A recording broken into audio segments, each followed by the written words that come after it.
William Patterson Universitetinin alimləri tərəfindən aparılan araşdırma nəticəsində limonun 41 meyvə arasında ən sağlamlardan biri olduğu müəyyən edilib. Limonun tərkibindəki yüksək miqdarda C vitamini, lif və antioksidantlar onu sağlamlıq üçün xüsusilə faydalı edir. Yalnızca 100 kalorilik limon, orqanizmin gündəlik ehtiyacı olan qidalandırıcı maddələrin demək olar ki, hamısını qarşılayır. Bu meyvə immuniteti gücləndirir, dəmirin mənimsənilməsini artırır, həzm sisteminə dəstək olur və ürək-damar xəstəliklərinin qarşısını almağa kömək edir. Limonun asidik təbiəti metabolizmdə alkalləşərək bədənin pH balansını qoruyur, bu da bağırsaq sağlamlığının yaxşılaşmasına şərait yaradır. Mütəxəssislər limon suyunun güclü C vitamini mənbəyi olduğunu vurğulayır.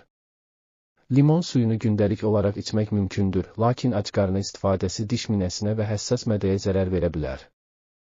Salat, yemək və çorbalara əlavə etməklə limonlu çay və buz kubu kimi alternativlərlə istifadəsi tövsiyə olunur.